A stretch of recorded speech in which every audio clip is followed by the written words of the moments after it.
Welcome back to my YouTube channel. This week's video is actually a little bit different because it's a commission or a custom order. So this piece won't be for sale. It belongs to a customer of mine. She wanted some colour injected into it and she has definitely come to the right place.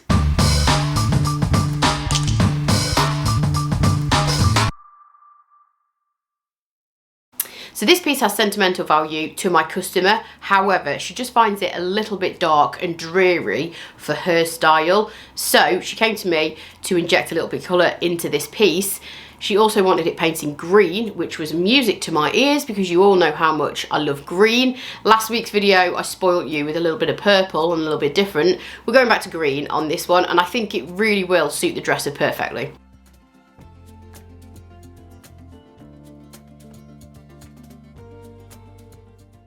So before I do anything to this piece, my customer has asked for this top to look a little bit more natural and not as dark. So I'm not going to sand it because it's very likely to be veneer. I'm 99% sure that this is a veneered piece. The varnish has already started to come off a little bit in places with a little bit of water damage and wear and tear. So I'm going to use a chemical stripper to see if I can lift this dark varnish off. I really dislike using chemical stripper for some reason. It just annoys me because it's so messy and ugh. Anyway, needs must on certain projects. So this is an eco-friendly chemical stripper. I'm just applying it quite liberally with a chip brush, and then I covered it with some plastic wrap. I got in a right mess with the plastic wrap. I was trying to rush and do 1,000 things at once, as per usual. It was a little bit faffy, but kind of managed it at the end. Anyway, once the wrap was in place and covered up the entire top, that's just going to stop the chemical stripper from drying out. You don't have to use a piece of plastic wrap if you don't want to. I just knew I was going to walk away from it and I didn't want it to dry out. So once it's done its thing, obviously all chemical strippers are slightly different, so just follow the instructions on the bottle. Once it had done its thing, I then removed the dark varnish with a sharp scraper, and what I find cleans up the kind of residue left over, because there will be some residue left over, is scrubby soap. So this is like a bar of soap with a abrasive scrubby kind of built into it. And I've just got a little bit of warm water in a bucket. I kind of soap it up a little bit first, so there's some obviously product that's kind of sooty on the sponge, and then just scrub the entire top, and that gets rid of that kind of sticky leftover residue that you get with chemical stripper. Just gave it a wipe down with a rag, and then finally went in with Dixie Belle's White Lightning cleaner to make sure there's no soapy residue left on the surface, and then completely left it to dry before the next day giving it a very light sand. I also reduced the kind of speed of the sander as well, right down, because again, I didn't want to go through the veneer, but it did need a light sand just to get rid of those kind of last little bits. The handles needed to be removed on this because I'm actually going to be spray painting them gold, but there was no screw holes on the inside of the drawers like there normally is. And I figured out that the entire front of the drawer had to come off in order to get the handles. So if you ever see a bureau like this, just know that you can take the handles off, but you have to take the front piece of wood off the front of the drawer first. And I realise I've just said bureau, I actually meant dresser. You all know what I meant anyway. So for the rest of the piece, I'm going to give it a clean with Dixie Belle's White Lightning. I'm going to scrub this all over to make sure there's no residue of any cleaning products or any polish. The dresser is actually in immaculate condition. I am going to give it a light scuff sand first just to make sure we're working on a nice smooth finish, and I also want to just break the finish of that really kind of glossy varnish that's on there as well. To chalk paint over the top of most surfaces, a light scuff sand is not always required. However, it's just something that I like to do just to make sure I get a nice lasting durable finish. As you can see, the varnish on this is quite dark and I don't want that to leach into the paint that I'm going to use. So I'm going to use a 2-in-1 water-based primer.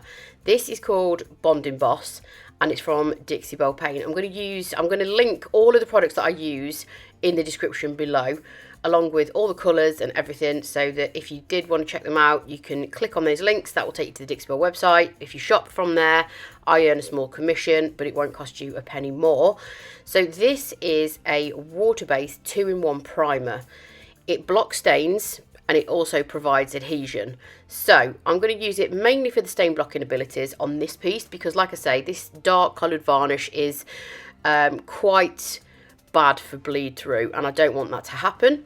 So you can also use it for adhesion, like I say. So if you're painting a very glossy, shiny finish, or glass, metal, plastic, laminate, or if you've got a piece of wooden furniture that has a very high shine, glossy lacquer finish, you can use it for adhesion as well. You just need to apply 2 coats of this, leave it to dry for 24 hours, and then you can go ahead and apply your paint.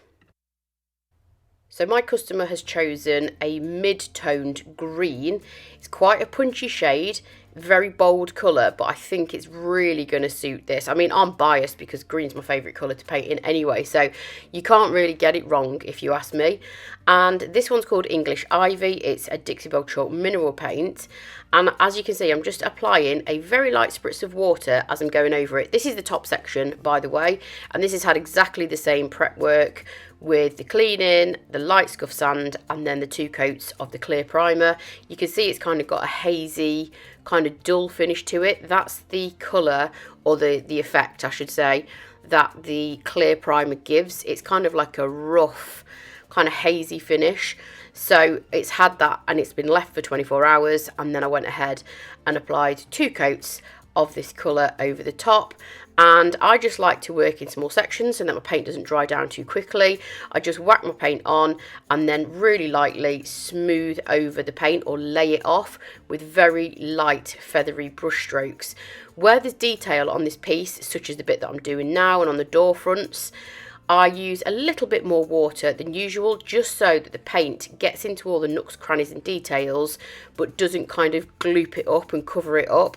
And I'd rather do 3 thin coats of paint and make sure those details really pop and don't kind of gloop them up with paint, rather than try and cover it in less.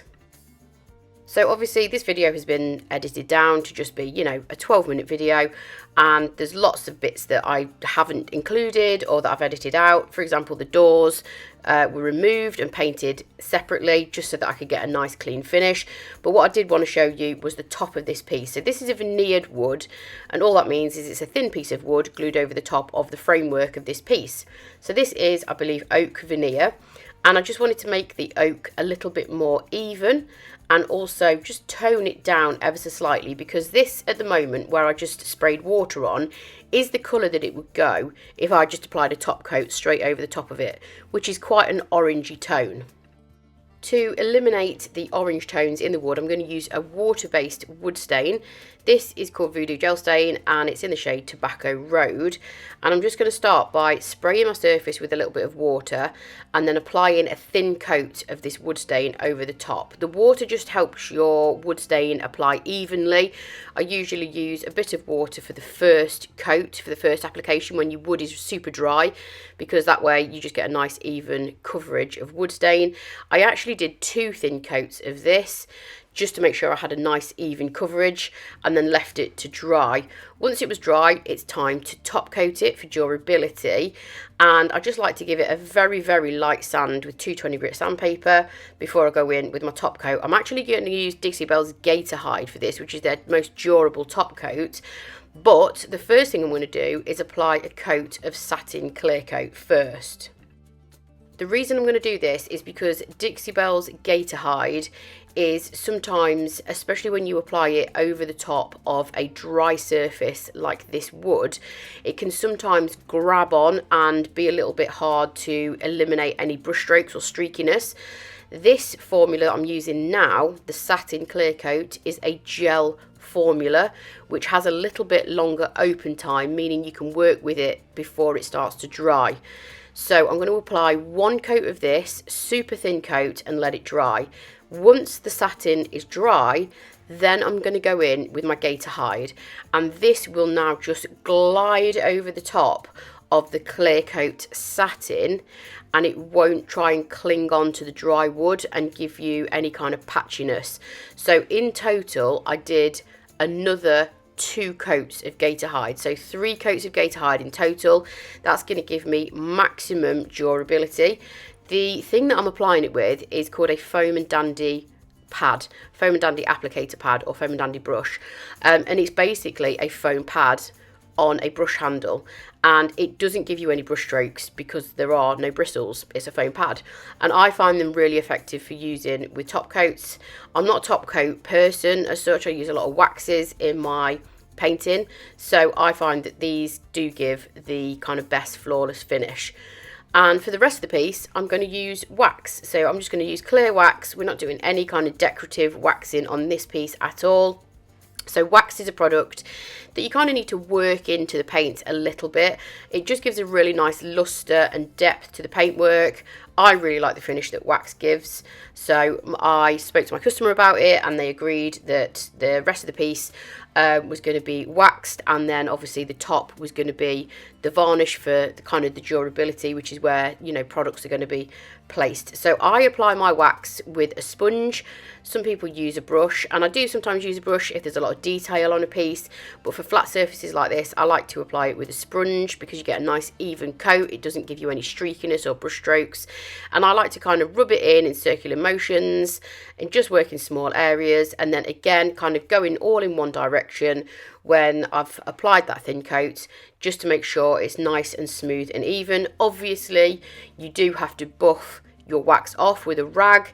I didn't film that bit because we were against time, and I also did a couple of other finishing off touches to this piece. The whole entire thing was cleaned inside out. The back was waxed with Big Mama's Butta. I also changed the handles to gold, but obviously we can only film so much in that short amount of time, and I was thinking that I needed to get this piece back to my customer, which I did yesterday. Here's a few close-ups of the finished piece. I'm glad to say that she was very, very pleased with the final look. I think this green looks absolutely stunning on this piece. I think she made the absolute right decision, and I'm really pleased with the outcome. As always, thank you for tuning in and watching the video. I hope you found it useful. Make sure, if you're not already, to hit the subscribe button, and I'll catch you next time. Bye!